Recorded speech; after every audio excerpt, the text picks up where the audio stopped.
Hey, what's up, guys? This November Decadent Poetry month continues despite being busy with work, making money, and enjoying the decaying darkness of the month of November. Actually, it's a very beautiful month. Uh, Arthur Machen, he's kind of where the decadent poetry and literature and horror, right, weird tales, kind of intersect, as uh, he was in the middle of that. Right? He had done a prose poetry collection. He had written it around the same time he wrote his classic work, but hadn't had it published until the 20s. Ornaments in Jade. Now, prose poetry. I'm a big fan of dramatic poetry. Right, had done Manfred by Lord Byron, and the prose poetry, the free verse poetry. Most of it today is garbage, but my favorite poets and poems from the past tend to be in that vein, and so I'll just get into them.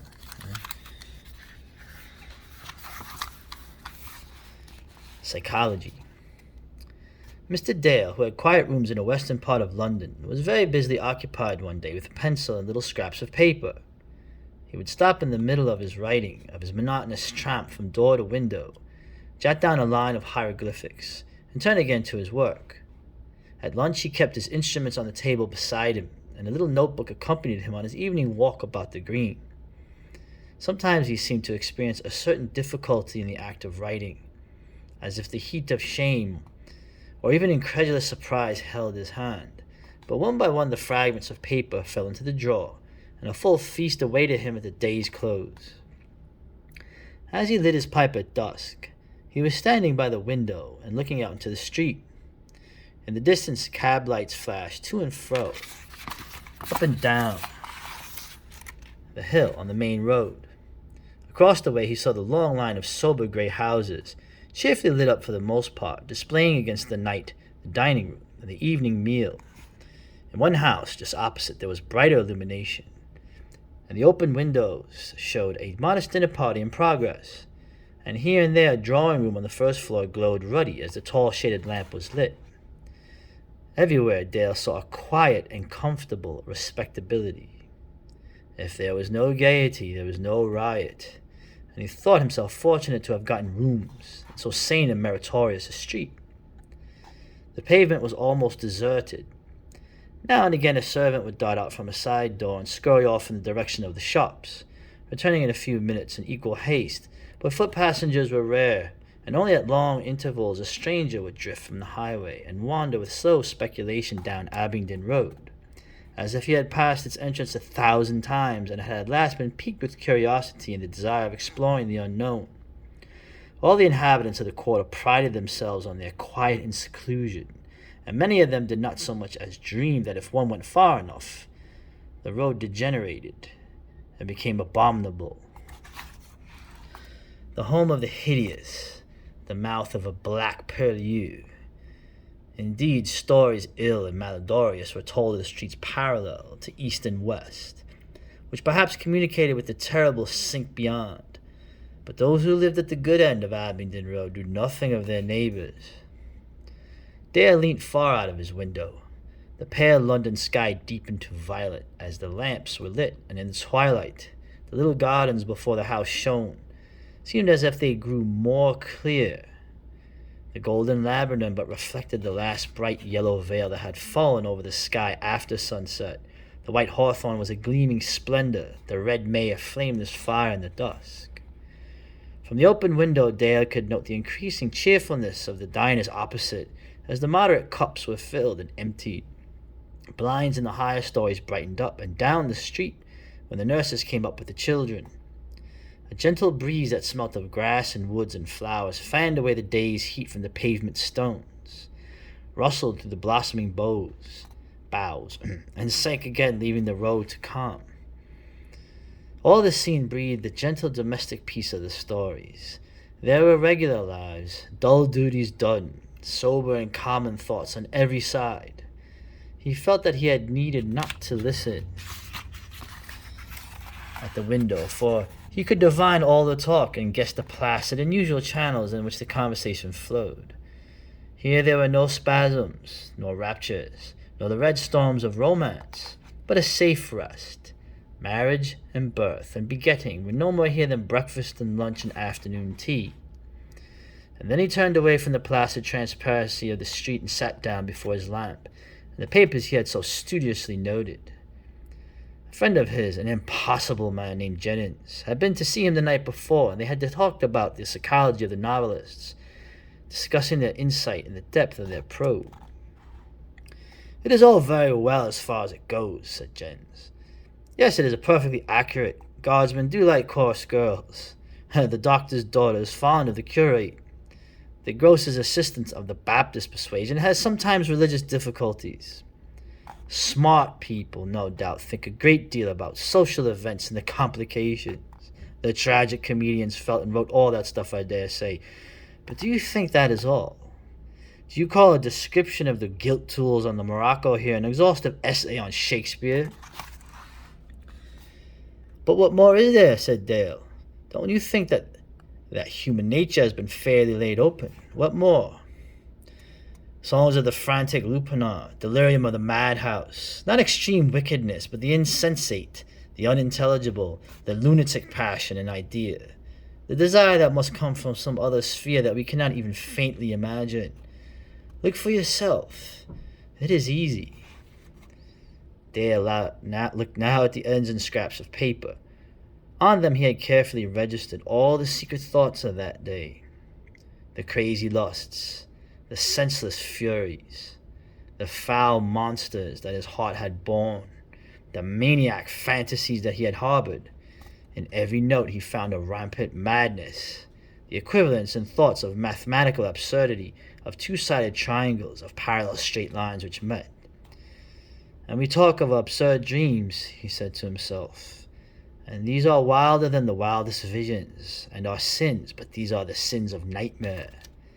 And every day," he went on, "we lead two lives, and the half of our soul is madness, and half heaven is lit by a black sun.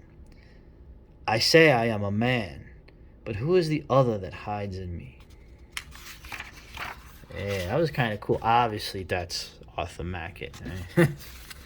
Yeah. So, let's finish it up with one more here. Okay. Midsummer. The old farmhouse on the hill flushed rose in the afterglow, and then as the dust began to mount from the brook, faded and yet grew brighter, its whitewashed walls gleaming as though light flowed from them, as the moon gleams when the red clouds turn to gray. The ancient hawthorn tree at the barn end became a tall black stem, and its leaves and boughs a black mass against the pale uncertain blue of the twilight sky. Leonard looked up with a great sigh of relief. He was perched on the stile by the bridge, and as the wind fell, the ripple of the water swelled into a sweeter song, and there was no other sound to be heard. His pipe was finished, and though he knew that his rooms up at the farm looked out on the red rose and the white, he could not make up his mind to leave the view of the shimmering unearthly walls and the melody of clear running water. The contrast of it all with London was almost too immense, hardly realized or credible. A few hours before, and his ears seemingly burst with the terrible battles of the street, with the clangor and jangle of great wagons thundering over the stones, with the sharp rattle of hansoms, the heavy rumble of swaying omnibuses, and during the journey, his eyes still saw the thronging crowds, the turbid, furious streams of men that pushed eastward and westward, hurrying and jostling one another, wearying the brain with their constant movement, the everlasting flux and reflux of white faces, and the air a hot smoke of faint sick breath as though from a fever-stricken city, the sky all grey heat that beat upon weary men as they looked up through the cloud of dust that went before them and followed them. And now he was soothed in the deep silence and soothed by the chanting water. His eyes saw the valley melting in soft shadow, and in his nostrils was the ineffable incense of a summer night, that as medicine allayed all the trouble and pain of body and mind. He wet his hands in the dew of the long grass, and bathed his forehead, as if all the defilement and anguish of the streets should thus be washed utterly away. He tried to analyze the scent of the night. The green leaves that overshadowed the brook and made the water dark at noon gave out their odor, and the deep meadow grass was fragrant, A gale of scent breathed from the huge elder bush that lit up the vague hillside hanging above the wall. But the meadowsweet was bursting into blossom at his feet, and the wild red roses drooped down from dreamland. At last he began to climb the hillside towards those white magic walls that had charmed him. His 2 rooms were at the end of the long, low farmhouse, and though there was a passage leading to the big kitchen, Leonard's sitting room opened immediately on the garden, on the crimson roses. He could go and come as he pleased without disturbing the household, or as the pleasant farmer had expressed it, he had a home of his own. He had entered and locked the door and lit the 2 candles that stood in bright brass candlesticks on the mantelpiece. The room had a low ceiling crossed by a whitewashed beam. The walls were bulging and uneven, decked with samplers, with faded prints, and in a corner stood a glass cupboard, displaying a quaint flowery china of some forgotten local pattern. The room was as quiet and as full of peace as the air and the night, and Leonard knew that here, at the old bureau, he would find the treasure he had been long vainly seeking. He was tired, but he did not feel inclined to go to bed.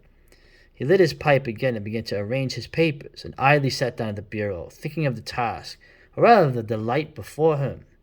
An idea flashed suddenly into his mind, and he began to write hurriedly, in an ecstasy, afraid lest he should lose what he had so happily found.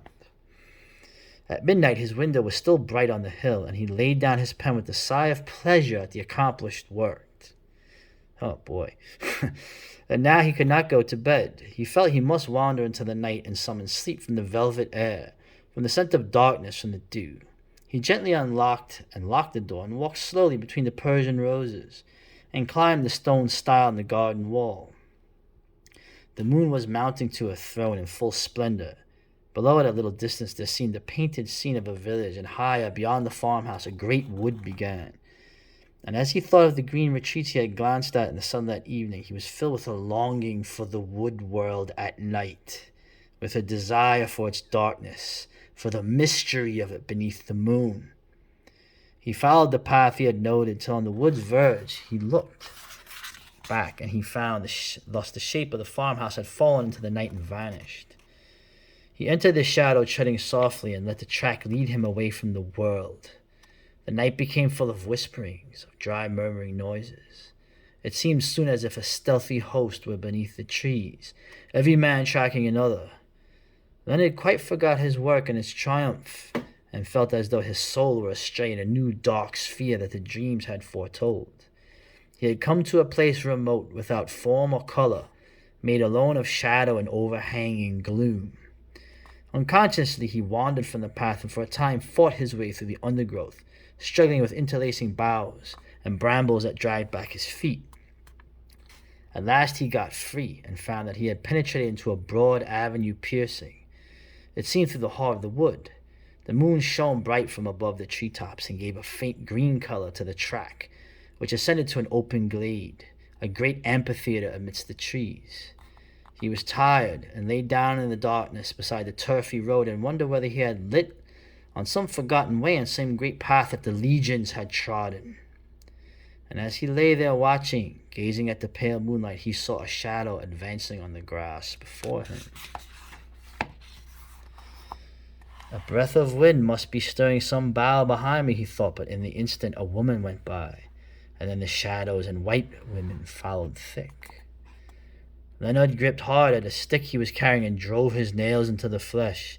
He saw the farmer's daughter, the girl who had waited on him a few hours before, and behind her came girls with like faces. No doubt the quiet, modest girls of the English village, of the English farmhouse. For a moment they fronted him, shameless, unabashed before one another, and then they had passed. He had seen their smiles, he had seen their gestures, and things that he had thought the world had long forgotten. The white, writhing figures passed up towards the glade, and the boughs hid them, but he never doubted as to what he had seen. Very cool, very pagan, very weary of modernity. The lone creative man whose triumph is the act of creation that he's able to do or work towards. A lot of great stuff, man. Really good work, man. Okay, let's go to more poetry.